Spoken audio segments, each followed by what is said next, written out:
Real-time strategy games have rarely transitioned smoothly onto the consoles. There have been some standout titles, but they usually all fall short. However, back in 2000 with the launch of the PS2, Konami, who weren't complete scumfucks yet, released an interesting title called Ring of Red. Ring of Red is something of a real hidden gem on the platform, and will probably stay that way thanks to its rarity and, well, Konami. Mech games for consoles wasn't a new idea, even by 2000 with franchises like Armored Core and Front Mission. But the very bold steampunk aesthetic for the mech designs was very different from, say, MechWarrior or Earth Siege. While it has some infuriating faults, Ring of Red is a one-of-a-kind strategic mecha experience you won't find elsewhere on the platform.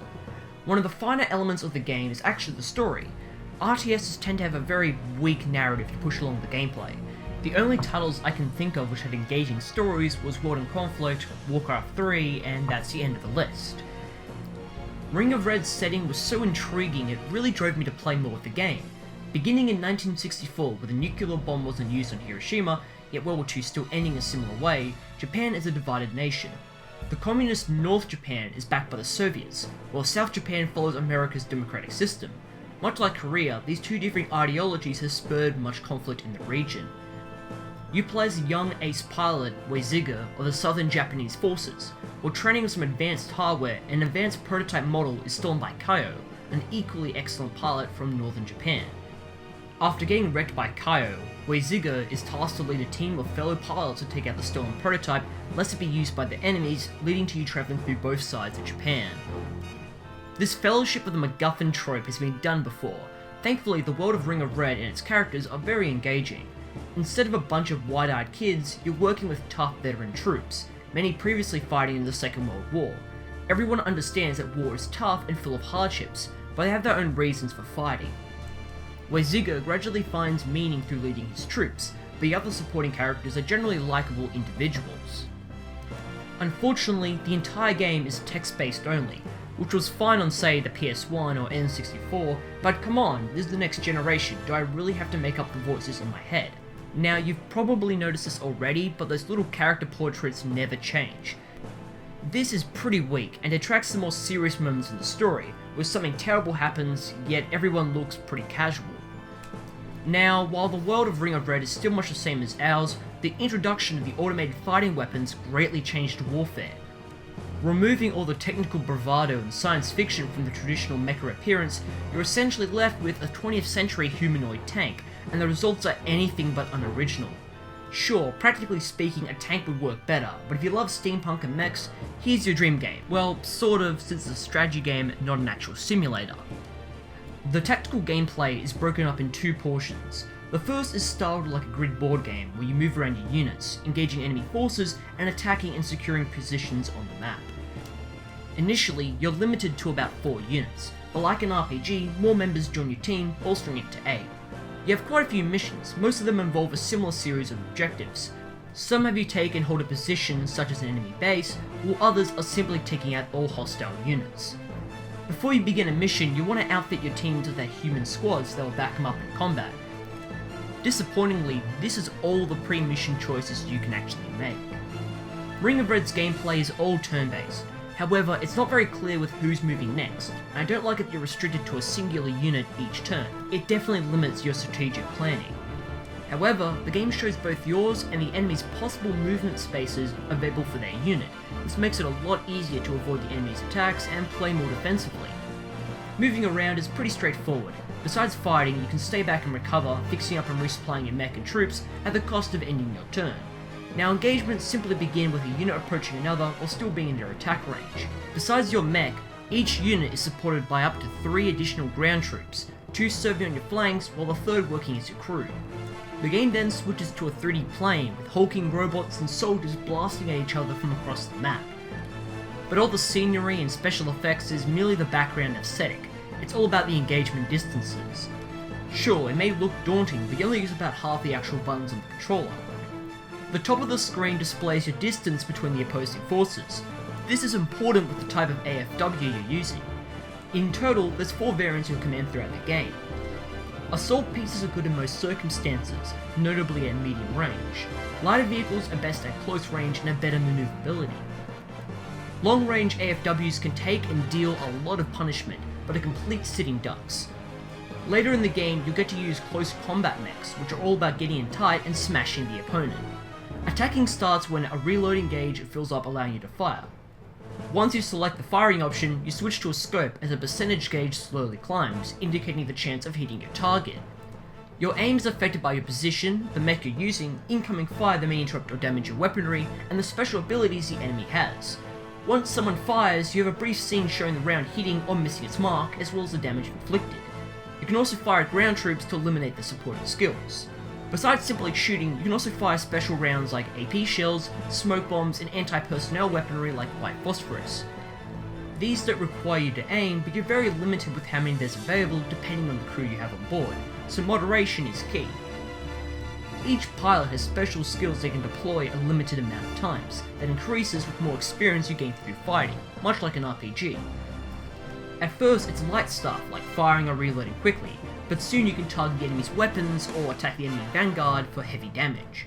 Your ground forces are made up of specialized squads with unique skills, some focusing on maintaining your mech and other troops, while others work offensively with anti-mech and personnel equipment. The infantry class is good at eliminating unarmored targets, while mechanics quickly repair your machine if, say, you're tripped up or immobilized. You get a pretty good selection of classes, and making the right combination of troops can make a profound difference in a fight. You can even structure it where the explosive troops whittle down the enemy's machine, while you focus on protecting them from fire. You can also move them around on both flanks. Keeping them at the back stops them from taking damage, while at the front they can attack the enemy better. Now, if a squad loses all their members, they're gone for good, leaving your unit disadvantaged for the rest of the mission. You can acquire new squads by moving over settlements with a little star on the map. However, the enemy can do the same, which makes them a little bit redundant. The best thing to do when a squad suffers too many casualties in a fight is to slap them into the crew section of your mech in the next battle, where they're invulnerable against incoming fire. And while all that is happening, you have to be mindful of the battle timer ticking away, ending the engagement once it hits 0. This can make a battle a fair bit more intense, with either you trying to outlast the attacker or trying to take them down quickly. Overall, that's kind of it when it comes to the gameplay. You engage and fight to clear the map of enemy forces, occasionally holding or taking a position before progressing the storyline. At first, everything works rather well. Battles look cool with the different mechs ripping at each other, and soldiers on the ground firing away. The backdrops change depending on the time of day, weather, and the environmental tile you're fighting on, from bridges to wide plains to tight city centers. There's plenty of satisfaction in blowing up clunky mechs with equally clunky weapons. The thing is though, Ring of Red is a hard game to play, not because it's legitimately challenging, but because it's really, really slow. A lot of strategy games allow you to skip the more boring parts or moments. Ring of Red has a different idea. Those cutscenes where you fire your shell with a ton of flash gets pretty tiring after the 2,000th time. The infantry do some flashy animations that takes about a minute, again, and again, and again. This makes the battles start feeling the same very quickly. You get the correct firing range, you aim, you fire, rinse, and repeat for each engagement. It only gets worse later in the game where various unskippable animations play out before you can actually finally do something, before being interrupted by more of the same unskippable animations. Actually hitting your target can be a real pain too. It's all luck based, so that means you may very well reach an 80% hit rate but still completely miss. Fucking hell. Even when you do hit them, the damage inflicted is weird. Instead of crippling body parts like a mech warrior, they've got a number of hit points similar to Armored Core, except it's for every single unit. This becomes infuriating when the timer reaches 0 and they've only got a few hit points left, now perfectly capable to repair themselves or do a suicidal attack with usually lackluster results. All of this just wastes your time in spectacular fashion, unless you're using CQC units, so they can rush your enemy to punch the shit out of them, resulting in high damage as well as ending the fight. Basically, you can just spam the quick move ability before attacking them. Most missions can take well over an hour and a half, and it'd only be a third of that time if I could just skip all the bullshit, but that'll make this game very, very short. To lose in a mission requires a loss of Weiziger's unit, or going over the time limit, with the former being a more likely occurrence. Of course, if your team suffers too high casualties, you might as well restart the stage. You can save during the missions, but only a single save per memory card, so if you royally screw up, that's over an hour of your life wasted. It doesn't even have to be a bunch of bad mistakes, it can be a single mistake that ruins your entire day, like missing an enemy you clearly should have hit. The save system itself doesn't make much sense either. It works kind of like in a rogue game, where your save deletes itself once you load it, so if you're expecting to be able to reload after making a mistake, no chance here. This isn't something you're told, it's learnt through trial and error. The game may say you're saving, but that's just a shit translation in action. The poor sub carries over into the story with some weird, incorrect punctuation and grammar, turning some scenes into a joke. It's hard to properly describe my problems with Ring of Red. It's exhausting doing the same shit over and over again. And there's nothing else here besides a single player. Yeah, no multiplayer, which could have been awesome.